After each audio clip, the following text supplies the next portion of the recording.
కేటీఆర్ గారు, హరీష్ రావు గారు. కేటీఆర్ గారు పగటి కళలు అంటూ అప్పుడే ఎన్నికలు వచ్చినట్టుగా, బీఆర్ఎస్ పార్టీకి 78 సీట్ల అవకాశం ఉన్నట్టుగా సర్వేలు చెప్తున్నట్టుగా, ఇమీడియట్ గా మళ్ళీ అధికారంలోకి వచ్చినట్టుగా, మళ్ళా రింగ్ రోడ్డు మీద రింగ్ మాస్టర్ రింగ్ తిప్పినట్టుగా, ఫామ్ హౌస్లు, గెస్ట్ హౌస్లు అన్ని బ్రహ్మాండంగా మళ్ళా ముందుకు సాగుతున్నట్టుగా, మంచిగా ఫోన్ ట్యాపింగ్ చేసుకుంటా సినిమా వాళ్ళ కబుర్లు వినుకుంటా ఎంజాయ్ చేస్తున్నట్టుగా, ఏదో కలలు కంటున్నట్టుగా క్లియర్ గా కనపడుతుంది. ఎందుకంటే ఈ జాతకప్ మాటలు గతంలో కూడా చెప్పారు. జూబ్లీహిల్స్ ఎన్నికలు అయితే నిజంగానే జరిగినాయి కదా. ఇప్పుడంటే ఆయన పగటి కళలు కనొచ్చు. అప్పుడు జూబ్లీహిల్స్ ఎన్నికలు కూడా సర్వేలు చెప్తున్నాయి 50,000 మెజార్టీ తోటి బీఆర్ఎస్ పార్టీ గెలుస్తుంది, కాంగ్రెస్ పార్టీ పతనం స్టార్ట్ అయింది, జూబ్లీహిల్స్ తోటే మొదటి మెట్టు మొదలైందని చెప్పాడు.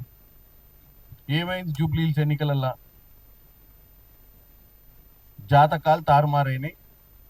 ఆయన కన్నా పగటి అసలు అప్పుడు ఆయన మరి ఏ సర్వేతో చేయించుకుండో ఏమో తెలియదు. ఇప్పుడైతే నిత్యంగా 78 సీట్లు వస్తున్నాయి. కాంగ్రెస్ పార్టీకి భవిష్యత్ లేదు, కాంగ్రెస్ పార్టీ ఎట్టి పరిస్థితి అధికారంలోకి రాదని ఇప్పుడే చెప్పేస్తుండే. ఇంకెన్నేళ్ళు ఉంది? ఇంకా 2.5 సంవత్సరాలు ఉంది. 2.5 సంవత్సరాల ముందే ప్రజలు ఏం ఆలోచిస్తున్నారో, ఇంకా 2.5 సంవత్సరాల దాకా రేవంత్ రెడ్డి గారు ఏ విధంగా పరిపాలన కొనసాగిస్తారో అన్ని ఈయనకే తెలిసినట్టు. ఎందుకంటే గతంలో వీళ్ళు 2023 ఎన్నికల ఓడిపోయిన తర్వాత జరిగినటువంటి ప్రతి ఎన్నిక, అంటే మేజర్ ఎన్నిక జరిగింది పార్లమెంట్ ఎన్నిక. పార్లమెంట్ ఎన్నికల గుండు సున్నా వచ్చింది. తర్వాత ఇదే హైదరాబాద్ సిటీలో కంటోన్మెంట్ ఎన్నికలు జరిగినాయి. సిట్టింగ్ సీట్ని కోల్పోయారు. జూబ్లీహిల్స్ లో కూడా సిట్టింగ్ సీట్ని కోల్పోయారు. గ్రామ పంచాయతీ ఎన్నికలలో కూడా ఏం జరిగిందో చూసిర్రు. మున్సిపల్ ఎన్నికలలో ఏం జరిగిందో చూసిర్రు. 5 ఎన్నికలు జరిగిన తర్వాత మరి కేటీఆర్ని మాత్రం ఏం చేయమంటారు? కార్యకర్తల్ని కాపాడాల్సిన అవసరం ఉంది. వాళ్ళకి ఏదో సొల్లుబొల్లు కబుర్లు చెప్పకపోతే పార్టీ వదిలిపెట్టి పోయేటట్టుర్రు. ఈ భరోసా లేని పార్టీ అయింది అది. అంతకుముందు ఏదో టీఆర్ఎస్ ఏదో ఉండే, ఇప్పుడు భరోసా అని పెట్టిండు. దానికి భరోసా లేదు, కార్యకర్తలకు భరోసా లేదు, దాని మీద ప్రజలకు లేదు. ఈ రాష్ట్రంలో జరుగుతున్నటువంటి ప్రజాపాలన మీద ఉన్నటువంటి భరోసా ఈ బారాసా మీద లేదు. 10 సంవత్సరాల అధికారంలోకి ఉన్నటువంటి విషయాన్ని మర్చిపోతున్నారు వాళ్ళు. కొత్తగా ఇంతవరకు తెలంగాణ ఉద్యమం చేసినట్టుగానే మళ్ళీ ఫీల్ అవుతున్నారు వీళ్ళు.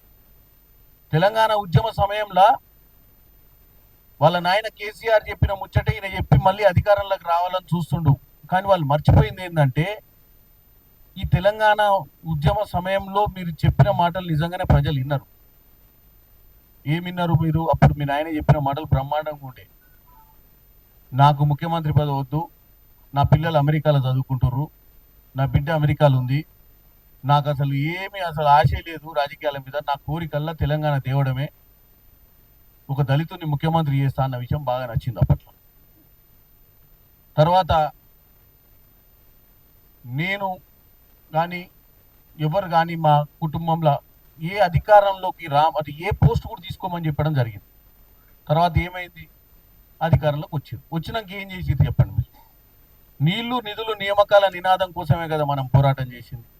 మిగులు రాష్ట్రంగా ఉన్న రాష్ట్రాల్లో ఈరోజు రేవంత్ రెడ్డి గారు ఇప్పుడే నేను అక్కడెక్కడ ఫిషరీ ఇవాళ national fisheries day, integrated export సంబంధించిన ఒక ఫిష్ మార్కెట్ని శంకుస్థాపన చేసి వస్తున్నాం 50 కోట్ల రూపాయలు పెట్టి.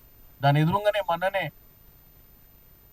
ఫ్రూట్ మార్కెట్, ఇంటర్నేషనల్ స్థాయిలో ఫ్రూట్ మార్కెట్ని కూడా స్థాపించడం జరిగింది. దాని పక్కనే ఇంకోటి రిజిస్ట్రేషన్ ఆఫీస్ కూడా ఇంటిగ్రేటెడ్.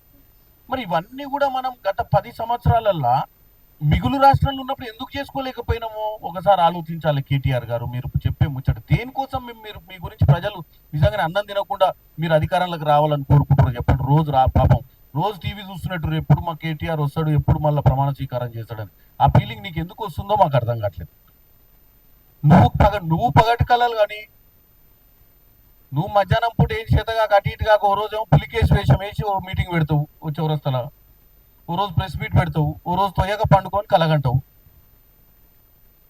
రోజు ప్రెస్ మీట్లు పెడితే ఏమి ఒరగదు తరగదు, చెప్పిన ముచ్చటే చెప్పి ఏం కావట్లేదని రోజు చెప్తే ఏం కాదు కేటీఆర్ గారు. దాంతోపాటు మీ బావగారు ఒక side. Subscribe us and press the bell icon for more interesting updates.